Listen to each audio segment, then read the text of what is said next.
Sa ngalan ng Ama at ng Anak at ng Espiritu Santo, Amen. sumainyo ang Panginoon. At sumainyo rin. Magandang umaga po sa inyong lahat. Magandang umaga po, Father. Welcome po sa inyo dito sa Pambansang Dambana at Parokya ni Santo Padre Pio. Ngayon pong ika-13 sa buwan ng Mayo, ipinagdiriwang natin ang kapistahan ng mahal na Birhen ng Fatima. Kaya't sa ating pagsasama-sama at pagdulog sa banal na Eukaristiyang ito, patuloy tayong tumawag sa ating mahal na ina at patuloy niya rin tayong tumatawag sa pananalangin at pagdedebosyon sa Kanya. Kaya ang atin nawang mga gawa ay nakalaan para sa paggawa ng kabutihan. Kaya aminin natin ang ating mga kasalanan upang tayo maging marapat gumanap sa banal na pagdiriwang. Inaamin ko sa makapangyarihang Diyos at sa inyo mga kapatid, na lubha akong nagkasala sa isip, sa salita at sa gawa, at sa aking pagkukulang. Kaya sinasamo ko sa mahal na Birheng Maria, sa lahat ng mga anghel at mga banal, at sa inyo mga kapatid, na ako'y panalangin sa Panginoong ating Diyos. Kawaan tayo ng makapangyarihang Diyos, patawarin tayo sa ating mga kasalanan, at patnubayan tayo sa buhay na walang hanggan. Amen. Panginoon, kaawaan mo kami. Panginoon, kaawaan mo kami. Kristo, kaawaan mo kami. Kristo, kaawaan mo kami. Panginoon, kaawaan mo kami. Panginoon, kaawaan mo kami.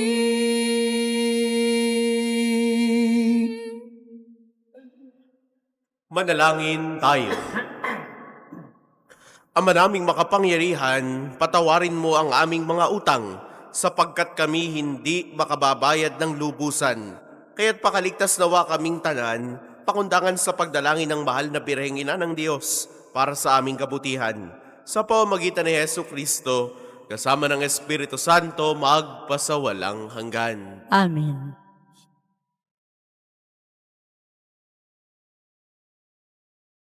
Pagbasa mula sa aklat ni Propeta Isaías. Itong lahi ng aking bayan ay makikilala sa lahat ng bansa, pati anak nila'y makikilala rin sa gitna ng madla. Sila'y kikilanling anak ng Panginoon saan man makita. At tatawaging bayang pinagpala, hinirang ng Panginoon. At ang Jerusalem, sa ginawang ito'y pawang malulugod. Anaki dalagang gayak ay pangkasal, siya'y parang dinamtan ng kaligtasan at pagtatagumpay. Kung paanong ang binhi ay tiyak na tutubo at sisibol, gayon ang pagliligtas ng Panginoon sa bayang kanyang hinirang. Dahil dito, lahat ng bansa ay magpupuri sa Kanya. Ang salita ng Diyos. Salamat sa Diyos. O kabiyak ng hari namin, ang payo ko'y ulinigin. O kabiyak ng hari namin, ang payo ko'y ulinigin. O kabiyak nitong hari, ang payo ko'y ulinigin. Ang lahat mong kamag-anak at ang madla ay limutin. Sa taglay mong kagandahan, ang hari ang paibigin. Siya'y iyong Panginoon, marapat na iyong sundin. O kabiyak ng hari namin, ang payo ko'y ulinigin. Ang prinsesa sa palasyo'y pagmasdan mo't anong ganda. Sinulid na gintong-ginto ang niyaring damit niya. Sa makulay niyang damit, sa hari ay pinapunta. Haharap sa haring, yaong mga abay ay kasama. O kabiyak ng hari namin, ang payo ko'y ulinigin. Sa masamang masasaya, ang lahat ay nagagalak na pumasok sa palasyo at sa hari ay humarap. Darami ang iyong supling, sa daigdig maghahari, kapalit ng ninunumo sa sinundang mga lahi. O kabiyak ng hari namin, ang payo ko'y ulinigin. Magsitayo po lahat.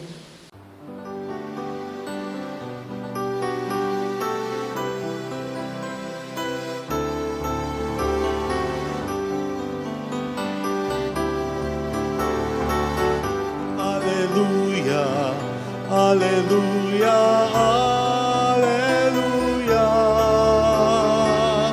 hallelujah, hallelujah, hallelujah, hallelujah.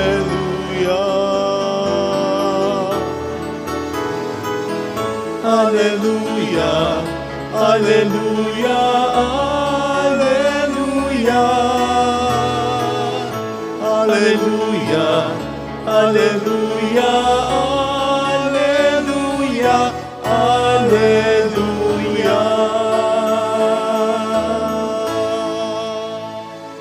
Sumainyo ang Panginoon. At sumainyo rin. Ang mabuting balita ng Panginoon ayon kay San Lucas. Papuri sa iyo, O Panginoon. Noong panahong iyon, samantalang nagsasalita si Jesus sa mga tao, may isang babaeng sumigaw mula sa karamihan at nagsabi sa kanya, "Mapalad ang babaeng nagdala sa inyo sa kanyang sinapupunan at nagpasuso sa inyo." Ngunit sumagot siya, "Higit na mapalad ang mga nakikinig sa salita ng Diyos at tumutupad nito." Ang mabuting balita ng Panginoon. Pinupuri ka namin, Panginoong Heso Kristo. Sa inyo pong lahat na naririto at nakikibahagi sa ating banal na pagdiriwang, sa mga sumasama po sa atin sa pamamagitan ng ating Facebook Live, sa lahat po ng mga pilgrims na naririto, mga deboto, namimintuho kay Santo Padre Pio, muli po ay magandang umaga sa inyong lahat. Magandang umaga po, Father. Sa araw pong ito, May 13, pinagdiriwang natin ang kapistahan ng mahal na Birhen ng Fatima. Sa araw na ito, noong 1917, nagpakita ang mahal na ina sa tatlong babaeng pastol sa Fatima, Portugal, sina Lucia, Francisco, at Jacinta.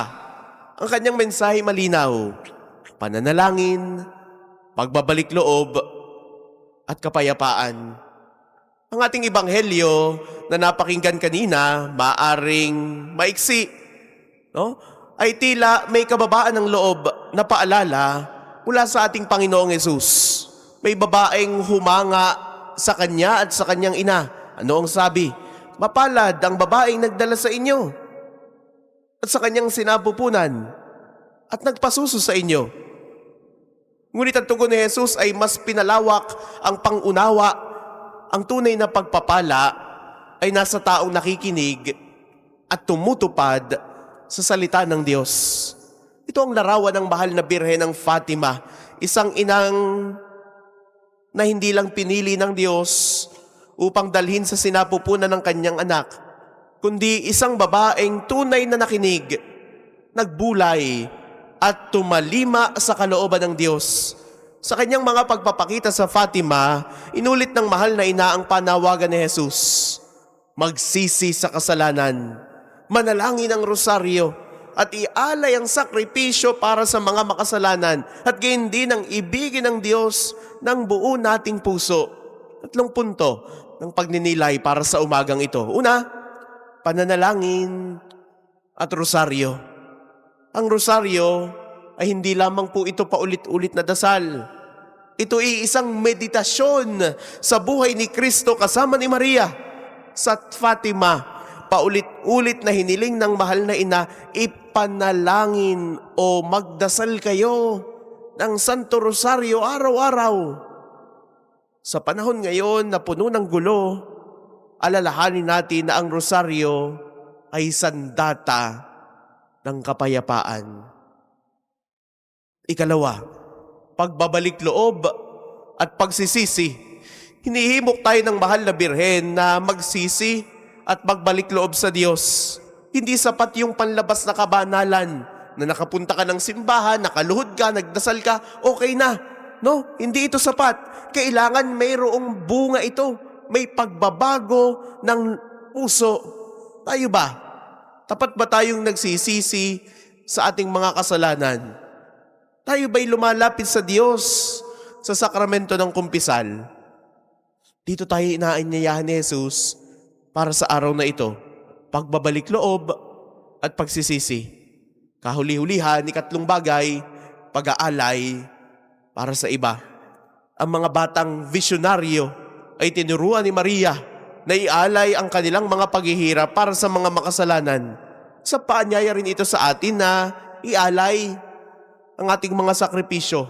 Maliit man yan, malaki ang iyong pagsasakripisyo, ito'y bilang bahagi ng pagtutuwid ng mundo. Ang mahal na Birhen ng Fatima ay paalala na kahit sa gitna ng kadiliman, may liwanag ng pag-asa. Si Maria ang ilaw na nagtuturo sa atin kay Jesus. Ang kanyang buhay ay paanyaya sa atin na maging tunay na mga tagapakinig at tagasunod ng salita ng Diyos. Sa atin pong pagdiriwang sa umagang ito, sana'y hindi lamang tayo basta humahanga kay Maria, tulad ng napakinggan natin sa ating mabuting balita, kundi bagus, tularan din natin ang kanyang pananampalataya, tularan din natin ang kanyang kababaan ng loob, at tularan natin ang kanyang pagtupad sa kalooban ng Diyos. Tayo rin ay inaanyayahan na ipagpatuloy ang panawagan ng mahal na Birhen ng Fatima sa ating makabangong panahon. Nawa, tayo rin ay maging daluyan ng pag-asa, maging marubdob sa ating mga pananalangin at naroon ang ating paghahangad ng pagbabalik loob. Sa araw na ito, patuloy nating kapitan ang mahal na Birheng Maria, sapagkat si Maria ang magdadala sa atin papalapit sa ating Panginoong Hesus. Sabi nga, to Jesus through Mary. Maging daluyan nawa ang mahal na Birhen upang matanggap natin ng iba yung mga biyaya, at maging daluyan din nawa ang mahal na ina upang tayo rin ay mas makalapit sa ating Panginoong Hesus. Mahal na Birhen ng Fatima, ipanalangin mo kami. Ang lupa'y nayanig, itindihin ay tumahimik, na ang paan ay tumindi, bilang hukom natin.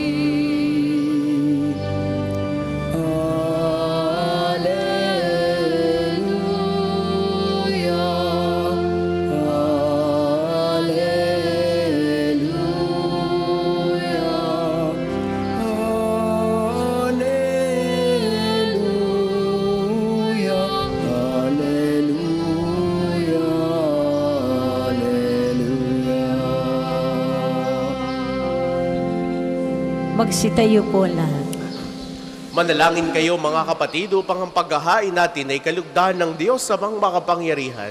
Tanggapin nawa ng Panginoon itong paghahain sa iyong mga kamay, sa kapurihan niya at karangalan, sa ating kapakinabangan, at sa buong sambayanan niyang banal. Ang maraming lumikha, ang iyong nagkatawang taong anak ay tumulong nawa sa aming ginagawa upang siya na iniluwal ni Maria nang di bumawas kundi lalo pang nagpaganap sa pagkabirhen ay magpagindapat na kalugdan mo ang aming paghahain sa ikapagpapatawad ng mga kasalanan, sapagkat siya ang Panginoong kasama mo at ng Espiritu Santo magpasawalang hanggan. Amen. Sumainyo ang Panginoon. At sumainyo rin. Itaas sa Diyos ang inyong puso at diwa. Itinaasa namin sa Panginoon. Pasalamatan natin ng Panginoong ating Diyos. Marapat na siya ay pasalamatan. Ama naming makapangyarihan, tunay ang marapat na ikaw ay aming pasalamatan. Ngayong ipinagdiriwang ang paghahain ng Mesiyas, ang maamong tupa na tumubos sa aming lahat. Siya'y talagang maaasahan at ang katapatan niya sa pananagutan ay siyang bumago sa dating pamumuhay sa sangkatauhang namihasa sa pagkasalawahan. Ang dangal ng tao ay ganap na itinampok upang mamana namin sa pakikipagkapatid kay Jesus. Kaya, kaisa ng mga anghel na nagsisiawit ng papuri sa iyo nang walang humpay sa kalangitan, kami nagbubunyi sa iyong kadakilaan.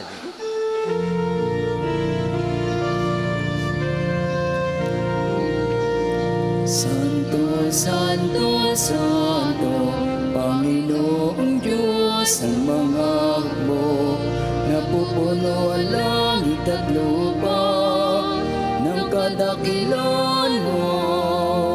Hosana, Hosana, sa kaitaasan, pinagpalang na paririto sa ngalan ng Panginoon. Hosana, Hosana, sa kaitaasan.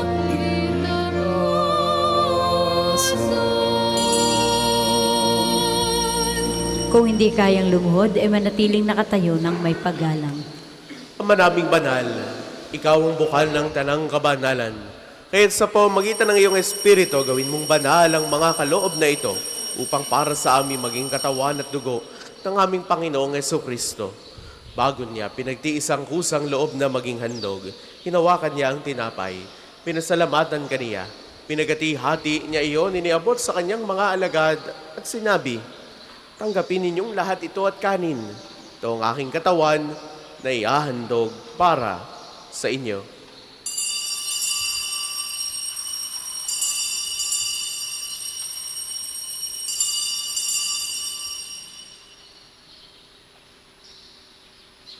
Ngayon din naman noong matapos ang hapunan, hinawakan niya ang kalis. Muli kanyang pinasalamatan. Iniabot niya ang kalis sa kanyang mga alagad at sinabi, "Tanggapin ninyong lahat ito at inumin. Itong kalis ang aking dugo ng bago at walang hanggang tipan. Ang aking dugo na ibubuhos para sa inyo at para sa lahat sa ikapagpapatawad ng mga kasalanan.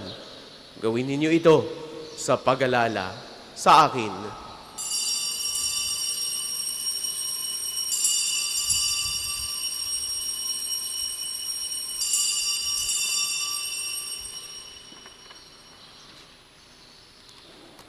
Ipagbunyi natin ang misteryo ng pananampalataya. Si Kristo'y namatay, si Kristo'y nabuhay, si Kristo'y babalik sa wakas ng panahon. Ama, ginagawa namin ngayon ang pag-alala sa pagkamatay at muling pagkabuhay ng iyong anak. Kaya tiniaalay namin sa iyo ang tinapay na nagbibigay buhay at ang kalis na nagkakaloob ng kaligtasan. Kami nagpapasalamat dahil kami iyong minarapat na tumayo sa harap mo para maglingkod sa iyo. Sinasamo namin kaming magsasalo-salo sa katawan at dugo ni Kristo ay mabuklod sa pagkakaisa sa pamamagitan ng Espiritu Santo. Ama, likapin mo ngayong simbahang laganap sa buong daigdig. Puspusin mo kami sa pag-ibig kaysa ni Leon na aming papa, ni Gilbert naming obispo at ng Tanang Kaparian. Alalahanin mo rin ang mga kapatid naming nahimlay nang may pag-asang sila'y muling mabubuhay. Gayon din ang lahat ng mga pumanaw. Kaawaan mo sila at patuloyin sa iyong kaliwanagan. Kaawaan mo at pagindapatin kaming lahat na makasalo sa iyong buhay na walang wakas. Kaisa ng mahal na Birheng Maria na ina ng Diyos, ni San Jose na kanyang kalinis-linisang esposo, kaisa ng mga apostol at ng lahat ng mga banal ni Santo Padre Pio na namuhay dito sa daigdig ng kalugod-lugod sa iyo, may pagdiwang nawa namin ang pagpupuri sa ikararangal mo sa pamamagitan ng iyong anak na aming Panginoong Jesucristo.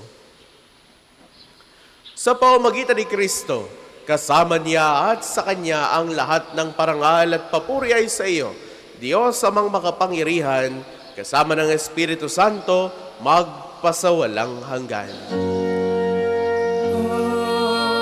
amen, amen.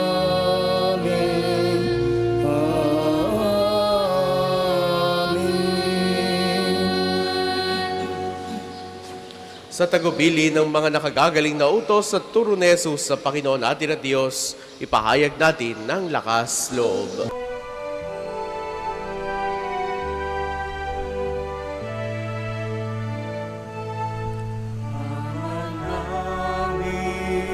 Sumasalangit ka, sambahin ang ngalan mo. Mapasa amin ang kaharian mo, sundin ang loob mo. Dito sa lupa para ng sa langit, bigyan mo po kami ngayon ng aming kakanin sa araw-araw at pagnawarin mo kami sa aming mga sala para na pagpapatawad namin sa nagkakasala sa amin. At huwag mo kaming ipahintulot sa puso, at iadya mo kami sa lahat ng masama. Hinihiling namin kami adiya sa lahat ng masama, pagkalooban ng kapayapaan na araw-araw, iligtas sa kasalanan at ilayo sa lahat ng kapahamakan, samantalang aming pinananabikan ang dakilang araw ng pagpapahayag ng tagapagligtas naming si Hesu Kristo. Sapagkat iyo ang kaharian at ang kapangyarihan at ang kapurihan magpakailanman. Amen. Panginoong Hesu Kristo, sinabi mo sa iyong mga apostol, kapayapaan ang iniiwan ko sa inyo, ang aking kapayapaan ang ibinibigay ko sa inyo. Tunghayan mo ang aming pananampalataya, tuwag ang aming mga pagkakasala. Pagkalooban mo kami ng kapayapaan at pagkakaisa, ayon sa iyong kalooban, kasama ng Espiritu Santo, magpasawalang hanggan. Amen. Ang kapayapaan ng Panginoon ay laging sumainyo. At sumainyo rin. Magbigayan kayo ng kapayapaan sa isa't isa. Peace be with you. Kordero ng Diyos na nag-aalis sa mga kasalanan ng sanlibutan, maawa ka sa amin. Kordero ng Diyos na nag-aalis ng mga kasalanan ng sanlibutan, maawa ka sa amin. Kordero ng Diyos na nag-aalis ng mga kasalanan ng sanlibutan, ipagkaloob mo sa amin ang kapayapaan. Kung hindi kayang lumuhod, ay manatiling nakatayo ng may paggalang.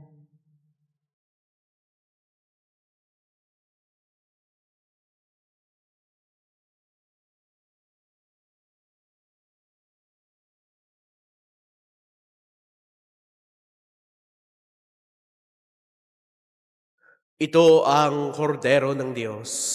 Ito nag-aalis ang mga kasalanan ng sanlibutan, mapalad ang mga inaanyayahan sa kanyang piging. Panginoon, hindi ako karapat-dapat na magpatuloy sa iyo, ngunit sa isang salita mo lamang ay gagaling na ako.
Manalangin tayo. Ama naming mapagmahal, sa pagsasalo namin sa banal na pakikinabang, ang iyong kagandahang loob ay aming hinihiling upang ang pagpaparangal namin sa bahal na Birhen at pagtulad namin sa Kanya ay magpagindapat na aming paglingkuran ang pagganap sa kaloob mong kaligtasan sa pamamagitan ni Hesu Kristo kasama ng Espiritu Santo magpasawalang hanggan. Amen. Sama-sama po nating dasalin ang mga sumusunod na panalangin. Panalangin ng pagtitiwala kay Santo Padre Pio. Padre Pio, taga Pietrelcina, mongheng banal, pintakasing santo ng milenyong kasalukuyan, gabay namin sa pagtahak sa landasing makalangit, takbuhan sa pangangailangan, huwaran ng pagtitiis. Sa namin inilalapit aming mga kagipitan, sa iyo po ibinibilin kalusugan at kabuhayan. Di man karapat-dapat kami po ay pagbigyan, bendisyonan at basbasan, maging ganap sa buhay. Lumayo nawa kami, umiwas sa kasalanan, lumapit lagi sa Diyos, maging matatag at matibay. Sa mabuting balita ng pagliligtas, turuan mo kami nawa. Sa tuwina ay makinig, magnilay at sumampalataya. Amin pong pakiusap itong mga kahilingan. Puso ay nagsisisi, nagtitikang taimtiman. Di na muling magkasala, sunod lagi sa Diyos Amang, kaisa ng Espiritu at ni Jesus na tagapamagitan. Amen. Mga kapatid, manalangin tayo sa Diyos sa bang makapangyarihan upang tayo ay maging kawangis ni Kristo sa taimtim na pagdalangin sa tulong ng mga larawan at mga dasalan. Manalangin tayo. O Panginoong Diyos, Ikaw ang bukal ng lahat ng pagpapala at biyaya. Ibuhos po ninyo ang inyong bendisyon sa mga gamit na ito sa pananalangin. Ang mga rosaryong aming daladala, imahin ng Panginoon, ng mahal na Birhen, ng mga santo, lalo tigit ni Santo Padre Pio, mga dasalan, langis, miracle robs at healing bundles na nagpapaalala ng iyong kabutihan, kabanalan at pagmamahal sa amin upang ang lahat na dumulog at magdasal gamit ang mga ito ay magtamo ng iyong awa at biyaya. Loobin mong tularan nila ang kabanalan at aral ng Panginoon at ng mga santo magpasawalang hanggan. Amen. Ama namin, sumasalangit ka. Sambahin ang ngalan mo. Mapasa amin ang kaharian mo. Sundin ang loob mo dito sa lupa para nang sa langit. Bigyan mo kami ngayon ng aming kakanin sa araw-araw. At patawarin mo kami sa aming mga sala para nang pagpapatawad namin sa nagkakasala sa amin. Huwag mo kami pahintulot sa tukso at iadya mo kami sa lahat ng masama. Amen. Aba, Ginoong Maria, napupuno ka ng grasya. Ang Panginoong Diyos ay sumasa iyo. Bukod kang pinagpala sa babaeng lahat at pinagpala naman ang iyong anak na si Jesus. Santa Maria, Ina ng Diyos, panalangin mo kaming makasalanan, ngayon at kung kami mamamatay. Amen. Luwalhati sa Ama, sa Anak at sa Espiritu Santo, kapara noong una, ngayon at magpasa walang hanggan. Amen. Luwalhati sa Ama, sa Anak at sa Espiritu Santo, kapara noong una, ngayon at magpasa walang hanggan. Amen. Sumainyo ang Panginoon. At sumayin niyo rin. Naway pagpalain kayo ng makapangyarihan at laging nagmamahal sa ating Diyos, ang Ama at Anak at Espiritu Santo. Amen. Taglay ninyo sa inyong pag-alis ang kapayapaan ni Kristo. Salamat sa Diyos.